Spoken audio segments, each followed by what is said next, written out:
discussing static electricity and electromagnetism. So our learning goals and learning targets are learning target number 4, that you can demonstrate how an object can exert a force on another object without touching it, and how a field can cause changes in the motion of an object. And the other learning target is that you can explain how magnetic fields can produce electrical currents in conductors and how electric currents create magnetic fields. So basically looking at the relationship between magnetism and electricity. So we're going to be connecting these learning targets to another invisible force, the electrical force. We've already talked about magnetism last week, so we're going to bring in electrical forces today. To start off with, if you haven't already, you need to pause this video and open up your guided learning notes, because this will be the first piece that will go in there, which is that electrical force deals with electrical charges. So last week with magnetism, we were talking about north and south poles. Today we're going to be talking about electrical charges. Those charges are going to be either positive or negative, and the terminology does matter here. We don't want to be talking about north and south poles when we're talking about electrical forces. That would go with magnetism. Charges, positive and negative, go with electrical forces. So first we're going to be looking at static electricity and forces. So just a quick reminder what a force is. An easy definition is that it's a push or a pull. So when we're talking about electric force, it's a push or pull between charged objects. And when we're talking about electrical force, it's another example of an action at a distance force, meaning it's one of those invisible forces that can be applied to an object without touching it. So it doesn't have to involve direct contact. It would be an indirect contact force. So let's first take a peek here at what static electricity is. Perhaps you've experienced a Van de Graaff generator before, and that is the classic kind of example of what we'd like to look at when we're talking about static electricity. But in general, static electricity occurs where there is a buildup of electric charge on the surface of a material. It's called static because the charges build rather than flow constantly. So when we talk about electricity in general, when you think about your everyday electronics like a lamp or something like that, it is using moving charges, whereas static electricity is looking at the buildup, and so they stay still. When you think of something being static, you can think of it being still and unmoving. And when we're talking about static electricity, it's because those charges build rather than moving. So, electric fields, a definition for that would just be the area surrounding an electrically charged object. And the field lines, this isn't super important for right now, but the field lines always start at the positive charges, so it's going from the positive, and end going to a negative charge if we have a negative charge existing. So just a short little thing on field lines here. With magnets, you noticed how they curved. When we just have individual charges here, we're not seeing that curve. So the relationship between electric force and distance is the same that we saw with magnetism and gravity. So the closer two objects are, the stronger the force is between them. So as distance increases, we see here that the strength of the force decreases. Next up, we're going to look at how do these charges behave. So what do they do? When we have, again, it's the same general rule, the idea here looking at charges instead of pulls, so that like charges repel each other, so they don't want to come towards each other, they want to separate, whereas opposite charges attract. So we see these wanting to be connected. This is also known as Coulomb's law. You might hear more about that next year in physical science, but it won't be super important, the name of that law, for our purposes here in 8th grade.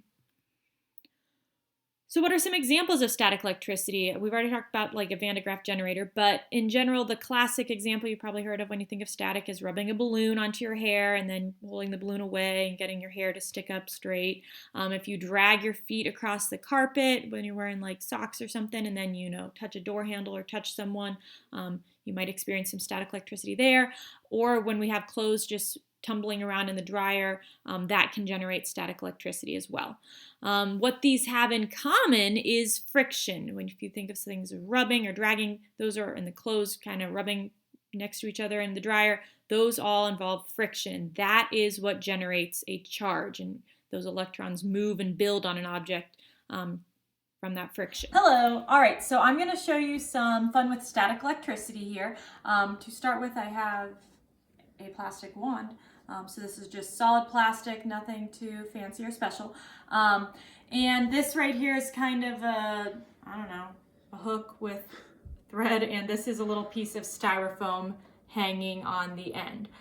So to start with, I'm just gonna hold it up to the styrofoam piece, and you can see nothing really happens. Not very exciting. And then over here I have some little pieces of paper just out of like a hole punch thing. And again, nothing very exciting is happening here. All right, so now let's get to the quote unquote magic with static. So this is just a little piece of fur, and what I'm going to do is I'm going to kind of rub it on here. So this is friction, right? Friction going on. And the fur here is giving some electrons to this wand, charging it up, making this wand negatively charged. All right, so the plastic wants to pick up electrons. If it has extra electrons, that means electrons are negative, so this would become negatively charged. So let's see what happens when we bring it up to this neutral styrofoam little thing at the bottom here. I'm not even that close, and you can see it wanting to bend away. So I'm not actually touching it, and it is wanting to indeed bend away. Whee. All right, over here, same, wanting to, it is moving it, right? It's bending it away, and I'm not actually touching it. Then over here I have little pieces of paper. Ooh, you saw those just jump right up. So this was neutral paper, and is it still charged? Oh yeah, it still wants to jump right up there. So we can see here how these, we have this is static, right? So this is charged up and how it will affect objects. You can do this at home. You might, obviously you probably don't have this set up, but you can actually replicate this on your own if you have a plastic spoon and some, you can rip up little pieces of paper. And if you have like a plush sweatshirt or like a fuzzy blanket or something like that, you can do the same thing. So you want to charge it up, right? So same thing, this is plastic spoon here getting charged up, so it's negatively charged, and it too will have the paper pieces jump to it. So when things are charged up and they come up to neutral objects, we can have an attraction happen.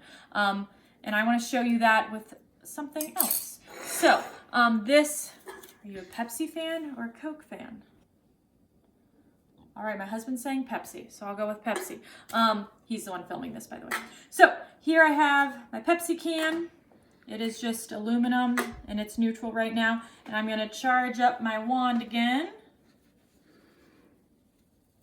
Get it nice and negatively charged. I'm going to, quote, walk the Pepsi can. Not touching it. I'm getting it close. Oh my. And now it's really going. Oh, off the table it goes. So let's see if I can get that to happen again. So it's just sitting here. Let it do its thing. I'm going to bring my charged wand to it. And I'm going to try not to have it touch it. And you can see it wants to roll along towards it. There's nothing in this can. It is not magic. And it will work with Coke as well. So, and this is an empty can to start with. So what is actually happening here? Because I was like, what? How does this work? So these cans are neutrally charged.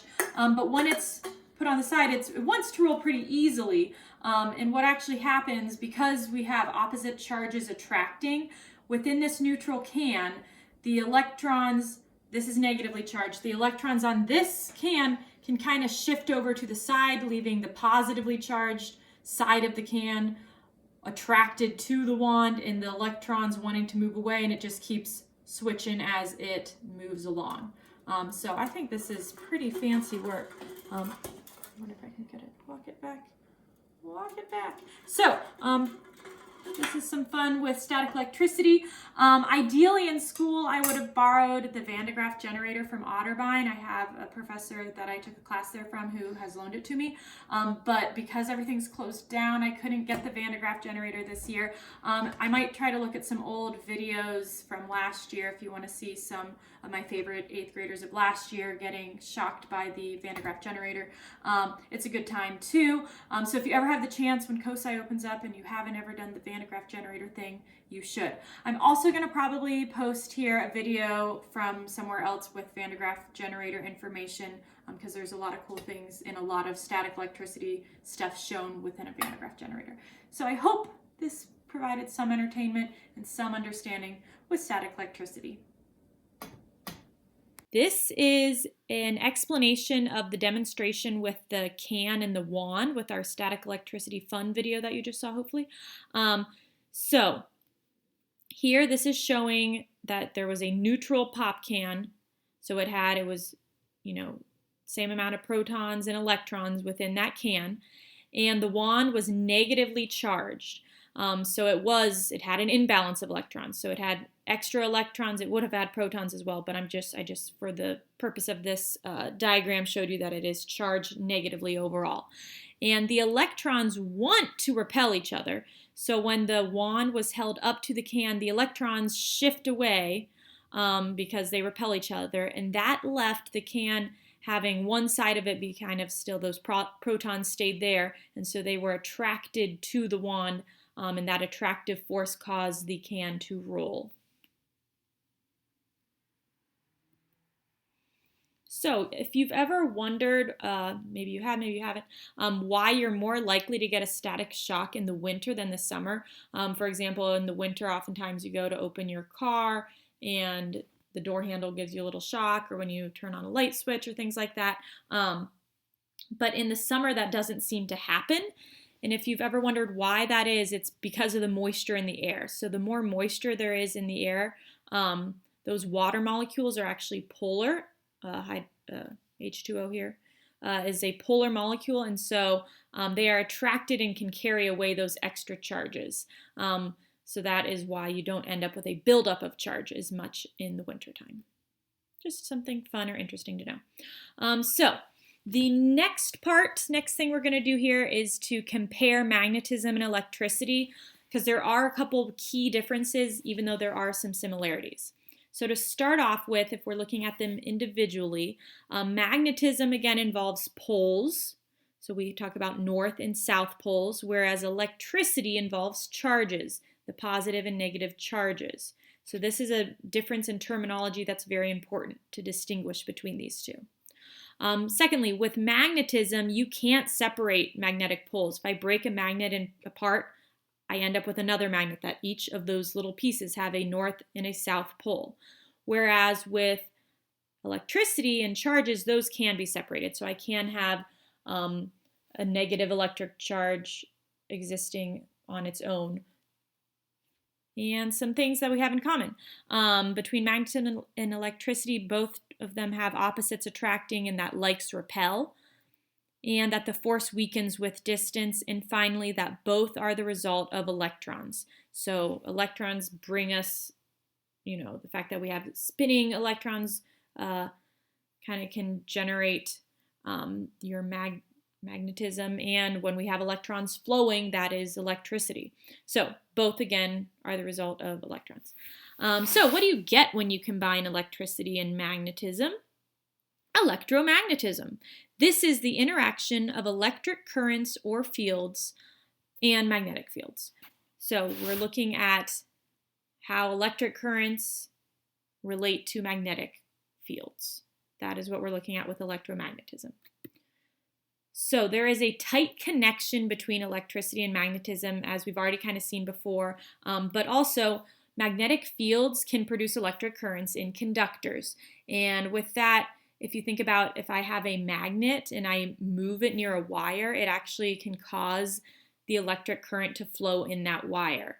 And we see a kind of example of this with the use of generators. So with generators, you have a conductive coil, so that would be just like a bunch of wire coiled up. And and if it spins within a magnetic field, so this is showing here actually kind of the coils, and this is a hand crank generator, but it's spinning here, and this is a permanent magnet surrounding it, and if it spins in that magnetic field, it causes the wire to carry current, which then could light up a light bulb or provide electricity. And that is essentially how, if you've heard of big generators like turbine generators, which are run by steam, which causes the coils to spin, and that spinning within that giant magnetic field generates electricity. So that is one connection. So magnet fields producing electric currents, but also we can have electricity can produce magnetic fields. So it goes both ways. An example with this would be that if I have electricity running around an iron object, it can turn it into a magnet, which is an electromagnet. So when an electric current is passed through that coil of wire wrapped around the metal core, it creates a very strong magnetic field, which we call an electromagnet. This is a temporary magnet, and that's really important because the fact that it can be turned and off is what makes it so useful. In class, you would have made one of these and experimented with these, and makes one better than another. So I have a video here that will kind of walk you through some key things. All right, I'm going to show you how to build a simple electromagnet. Now these are things that are, obviously not the ones that I'm making, but electromagnets in general are found in many of your household appliances, electronics, headphones, doorbells, computers, your blender, all of those things use electromagnets. So to build a simple one, I have here, this is just a steel roofing nail. A smaller nail would work as well. And this is some insulated copper wire that I've stripped the ends of. So I just heated them up and then just pulled off the ends so that way they are not insulated at the end. And then I'm using two D batteries. So each one of these is 1.5 volts to start with. So what I'm going to do in order to create this electromagnet is I'm going to wrap around the nail, and I'm just going to I'll do like 15 wraps. So 1, 2, 3, 4, 5, 6, 7, 8, 9, 10, 11, 12, 13, so together 14, 15. So I've just made 15 wraps around here, so I have this coiled up. And then I'm going to use a little tape here to connect it to my battery. And if you remember anything about electricity, when you just have wire connected to a battery, it creates a short circuit. You need something to add resistance. So I'm not going to want to leave this connected very long. When it's like this, it's not doing anything. But as soon as I touch this wire here, I'm going to be turning on my electromagnet because I'm going to be completing the circuit. And that will, if all goes according to plan, make this a magnet. So having electricity flowing through will generate a magnetic field, and hopefully a pretty strong one. And it also makes the wire get hot pretty quick. So let's see if this works. Now to see if this is working, I'm just going to take a paper clip. Ooh, I feel it already hot. And see if it wants to hold to the bottom of my magnet here. I can feel it a little bit.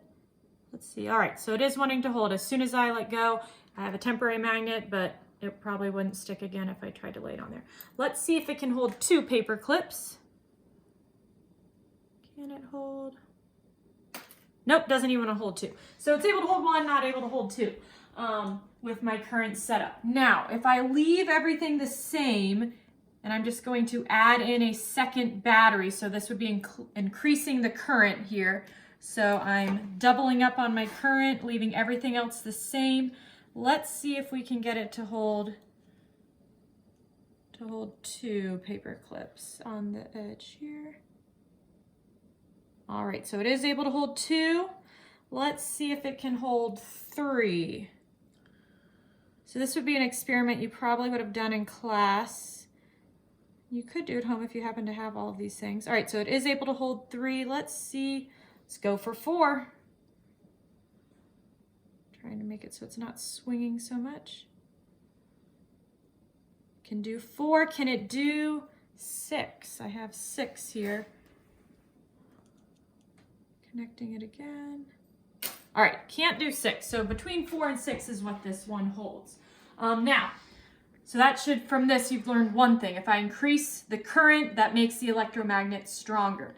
Another thing we can try to do to increase the strength of this electromagnet is increasing the number of coils around this nail here, which is our core. All right, so I was at 15, here's 16, 17, 18, 19, 20, 21, 22, 23, 24, 25, 26, 27, 28, 29. So I've just doubled the amount of coils here, essentially. So we'll go back to one battery here, and I'm going to dangle this off the end. We're going to connect it. I bet it can hold 3. I'm going to start with 3 here. So I'm now turning it on. Oh yeah, that was easy holding 3. I bet it can even do 6. So here's 6. Ah yeah, so it's easily able to do 6. Let's see for funsies if it can hold 10. So now I have 10 paper clips strung together.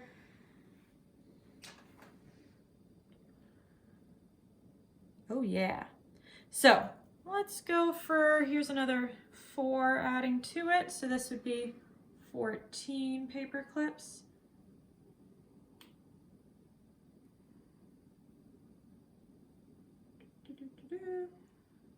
All right, so here's 14.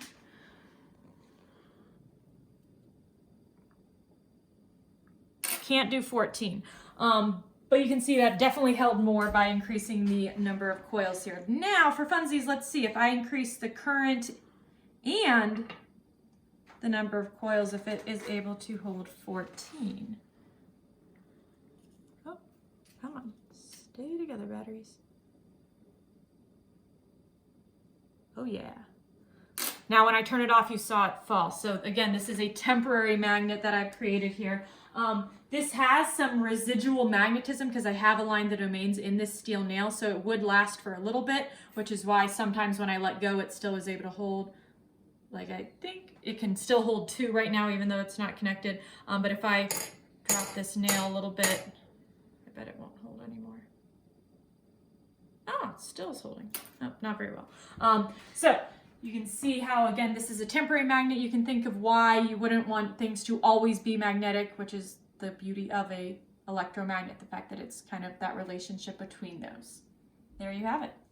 So to kind of recap what you should have noticed in that video, what increases the strength of an electromagnet, hopefully you saw that when we increase the amount of current, so by taking 2 batteries and putting those together, that increased the strength of the electromagnet. It could hold more paper clips. And also if we increase the amount of coils around the solenoid or the nail, that also increased the strength. If I had had a core with even stronger magnetic properties, that too would have increased the strength. If you were to put like even a magnet in there, you could make it an even stronger magnet.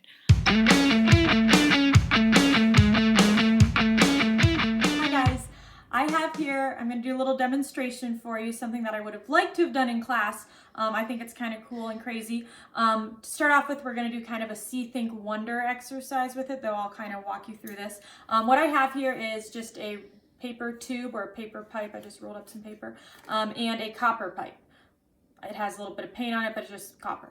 And finally, a neodymium magnet. So it's a pretty powerful cylindrical magnet. All right. So first off, I just want to show you what I'm going to do is drop the magnet through each of these, and I want you to observe what happens. I'm putting a pillow here because if you drop a magnet on the ground a bunch of times, each time it drops, it becomes a little bit weaker because those magnetic domains can get more random.